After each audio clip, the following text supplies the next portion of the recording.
សូមក្រាបថ្វាយបង្គំព្រះថេរានុថេរៈគ្រប់ព្រះអង្គសូមគោរពសម្ដេចទ្រង់ឯកឧត្តមលោកជំទាវអស់លោកស្រីអ្នកនាងកញ្ញានិងអ្នកសារព័ត៌មានទាំងអស់ជាទីគោរពជាទីមេត្រី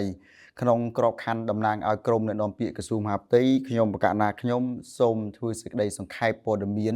ទាក់ទិនទៅនឹងលទ្ធផលនៃកិច្ចប្រតិបត្តិការបង្ក្រាបអំពើជួញដូរមនុស្សនិងអាជីវកម្មផ្លូវភេទក្នុងឆ្នាំ2025ជារួមគឺយើងមានគណៈកម្មាធិការជាតិមួយគឺសម្រាប់ប្រយុទ្ធប្រឆាំងអំពើជួញដូរមនុស្សដែលហៅកាត់ថា Culture Border ហើយក្នុងនោះគឺមានអាដាមឧបនាយករដ្ឋមន្ត្រីអភិសន្តិបណ្ឌិតសសុខាជារដ្ឋមន្ត្រីក្រសួងមហាផ្ទៃនិងជាប្រធានគណៈកម្មាធិការនេះតែម្ដងហើយក្នុងនោះគឺបានអនុវត្តកិច្ចការងារជាប្រចាំពាក់ព័ន្ធទៅនឹងកិច្ចការងារច្បាប់ពាក់ព័ន្ធនឹងការងារសហការពាក់ព័ន្ធនឹងការងារផ្សព្វផ្សាយនិងយុទ្ធនាការផ្សេងជាក់ស្ដែងក្នុងឆ្នាំ2025ចំណែកខ្ញុំសូមអនុញ្ញាតប្រកេននឹងជំរាបជូនថាក្រមការងារអនុវត្តច្បាប់នៃគណៈកម្មាធិការប្រយុទ្ធប្រឆាំងនឹងអំពើជួញដូរមនុស្សដែលហៅកាត់ថា Culture Border នេះគឺមានកម្លាំងប្រតិបត្តិការពីររួមគ្នាគឺមានកម្លាំងនគរបាលជាតិនិងកងរាជអាវុធហត្ថដែលបានបើកប្រតិបត្តិការស្រាវជ្រាវបង្ក្រាបអំពើជួញដូរមនុស្សនិងអំពើធ្វើអាជីវកម្មផ្លូវភេទបានចំនួន272ករណីបានឃាត់ខ្លួនជនសង្ស័យបញ្ជូនទៅសាលាដំបងរាជធានីខេត្តចំនួន410នាក់ក្នុងនោះមានស្រីចំនួន53នាក់បាទជនបរទេស43នាក់និងសង្គ្រោះជនរងគ្រោះបានចំនួន994នាក់ស្រីចំនួន624នាក់អានីតិជន282នាក់ហើយបញ្ជូនទៅមន្ទីរសង្គមគិច្ចអតីតយុទ្ធជននិងយុវនីតិសម្បទាបានចំនួន331នាក់អាណាព្យាបាលចំនួន633នាក់និងអង្គភាពពាក់ព័ន្ធចំនួន30នាក់ជារួមខ្ញុំសូមធ្វើសេចក្តីសង្ខេបដោយបែងចែកចេញជាពីរទី1គឺអំពើអាជីវកម្មផ្លូវភេទគឺបង្ក្រាបបានចំនួន144ករណីឃាត់ខ្លួនមនុស្ស201នាក់ហើយរំដោះជនរងគ្រោះ385នាក់មានស្រីចំនួន377នាក់ដល់ឡែកអំពើជួញដូរមនុស្សវិញគឺក្នុងឆ្នាំ2025បង្ក្រាបបានចំនួន128ករណីមនុស្សចំនួន209នាក់ហើយរំដោះជនរងគ្រោះបានចំនួន609នាក់ស្ត្រីចំនួន247នាក់សរុបមកគឺក្នុងឆ្នាំ2025ទាំងមូលហើយបទល្មើសទាំងអាជីវកម្មផ្លូវភេទនិងអំពើជួញដូរមនុស្សនេះគឺមានចំនួន272ករណីដែលបង្ក្រាបបាន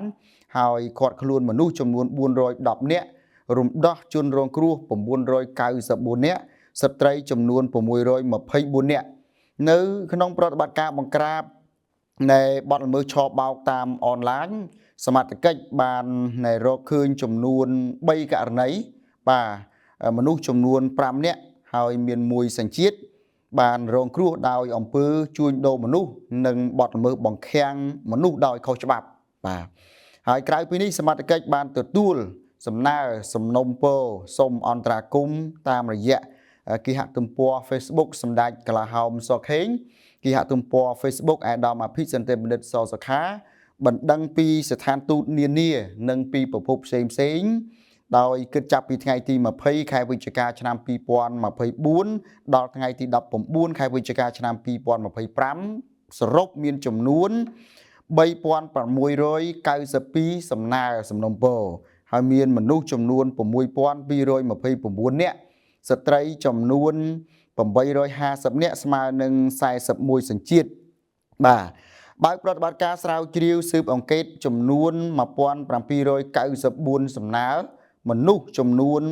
3006នាក់ស្រីចំនួន457នាក់ស្មើនឹង20សញ្ជាតិហើយជាលទ្ធផលគឺរកឃើញចំនួន1630សំណើមនុស្សចំនួន2664នាក់ស្រី398នាក់ស្មើនឹង28សញ្ជាតិក្នុងនោះមាន3សំណើមនុស្សជាជនជាតិចិនមានចំនួន5នាក់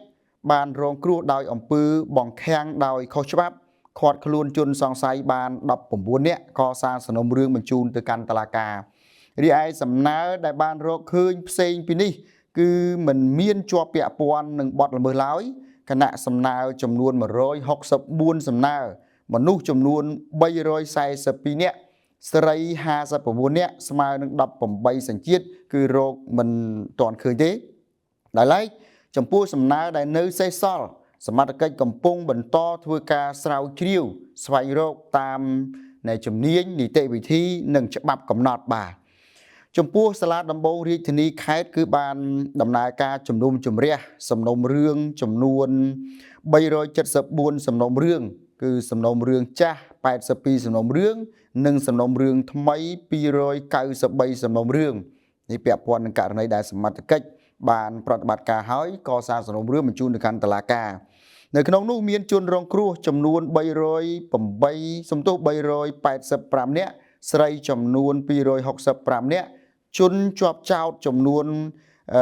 569នាក់ស្រី50នាក់ក្នុងនោះដែរគឺបានចាត់ការរួចរាល់ចំនួន270សំណុំរឿងនិងកំពុងចាត់ការចំនួន105សំណុំរឿងបន្តទៅទៀតបាទក្រុមការងារការពារជនរងគ្រោះនៃគណៈកម្មាធិការជាតិប្រយុទ្ធប្រឆាំងអំពើជួញដូរមនុស្សនេះគឺថាបានសហការជាមួយនឹងក្រសួងស្ថាប័ននិងអង្គភាពពាក់ព័ន្ធគឺទទួលជនរងគ្រោះនិងបុគ្គលសង្ស័យថារងគ្រោះដោយអំពើជួញដូរមនុស្សទាំងនៅក្នុងប្រទេសនិងក្រៅប្រទេសសរុបចំនួន355នាក់មានស្រីចំនួន252នាក់អានីតិជន84នាក់បាទ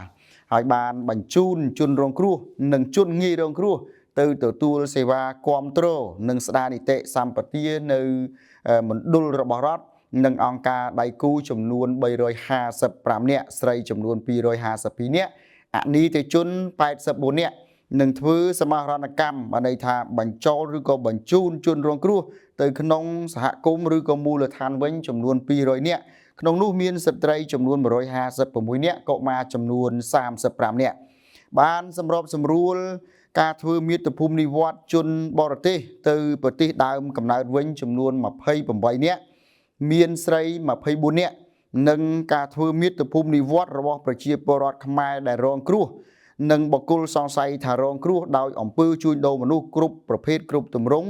និងការរំលោភបំពានផ្លូវភេទពីប្រទេសថៃចំនួន38នាក់មានស្រីចំនួន14នាក់អនីតិជន11នាក់បាទនេះគឺជាលទ្ធផលនៃកិច្ចប្រតិបត្តិការនៅតាមទម្រង់ផ្សេងហើយការងារសម្របសម្រួលនិងកិច្ចសហប្រតិបត្តិការនានានេះគឺបានសម្របសម្រួលនិងពង្រឹងកិច្ចសហប្រតិបត្តិការប្រយុទ្ធប្រឆាំងអំពើជួញដូរមនុស្សគ្រប់ទម្រង់និងអំពើធ្វើអាជីវកម្មផ្លូវភេទទាំងក្នុងក្របខ័ណ្ឌជាតិនិងអន្តរជាតិតាមរយៈការរៀបចំកិច្ចប្រជុំបានចំនួន278លើកការចូលរួមសម្របសម្រួលកម្មវិធីផ្សេងចំនួន617លើកការរៀបចំវគ្គបណ្ដុះបណ្ដាលចំនួន190វគ្គនិងការរៀបចំសិក្ខាសាលាចំនួន371លើកអញ្ចឹងវិលត្រឡប់មកវិញគឺការបង្ក្រាបអំពើអាជីវកម្មផ្លូវភេទនិងអំពើជួញដូរមនុស្សគឺកម្ពុជាមានឆន្ទៈមោះមុតនៅក្នុងការប្រយុទ្ធប្រឆាំងទាំងកម្រិតរាជរដ្ឋាភិបាលបាទកម្រិតក្រសួងមហាផ្ទៃនិងសមាជិកពាក់ព័ន្ធដទៃទៀតក៏ប៉ុន្តែដោយសារតែបទល្មើសនេះគឺជាបទល្មើសឆ្លងដែនដែលមានចរិតលក្ខណៈសកលកើតឡើងសឹងតែគ្រប់ប្រទេសហើយនឹងប្រតិកលាគ្នាពីប្រទេសមួយទៅប្រទេសមួយដែលមានបណ្ដាញមេខ្យល់ឬក៏មេខ្លោងរបស់វាគឺថានៅឯក្រៅប្រទេសតែលំបាកនៅក្នុងការកំណត់មុខសញ្ញានិងតាមស្វែងរករួមទាំងបង្ក្រាបផងនោះវាត្រូវការទៀមទាទី1គឺពន្យល់ណែនាំប្រជាពលរដ្ឋនៅក្នុងប្រទេសឲ្យបានយល់អំពីឧបាយកលនៃការណែលួងលោមឆបោកអូសទាញយកទៅជួញដូរកម្លាំងពលកម្មយកទៅជួញដូរភេទឬក៏យកទៅជួញដូរមនុស្សនៅក្នុងទម្រង់ផ្សេងបណ្ដាប្រទេសនានាក៏ធ្វើដូចអញ្ចឹងផងដែរបាទហើយត្រូវតែស្រាក់ដៃគ្នាសហការគ្នាពីរដ្ឋមួយទៅរដ្ឋមួយដើម្បីរួមគ្នាអប់រំផ្សព្វផ្សាយនិងបង្ការទប់ស្កាត់ហើយបង្ក្រាបបទល្មើសរួមទាំងដាក់ទោសដាក់ទណ្ឌជនល្មើសឲ្យបានធ្ងន់ព្រមគ្នាដែរបាទអញ្ចឹងទីខ្ញុំសូមអនុញ្ញាតសង្ខេបអំពីលទ្ធផលនៃការ ប្រយុទ្ធប្រឆាំងអំពើជួញដូរមនុស្សនិងអាជីវកម្មផ្លូវភេទត្រឹមតែប៉ុណ្ណឹងខ្ញុំកណាខ្ញុំនឹងធ្វើសេចក្តីសង្ខេបព័ត៌មានជូនដល់បងប្អូនប្រជាពលរដ្ឋមហាជនអ្នកសារព័ត៌មានប្រកេនដល់ព្រះអង្គបានជ្រាបអំពីសកម្មភាពរបស់ក្រសួងមហាផ្ទៃនិងស្ថាប័នពាក់ព័ន្ធដែលបានសម្រេចលទ្ធផលក្នុងឆ្នាំ2025កន្លងទៅសូមក្រាបថ្វាយបង្គំលានិងសូមគោរពលា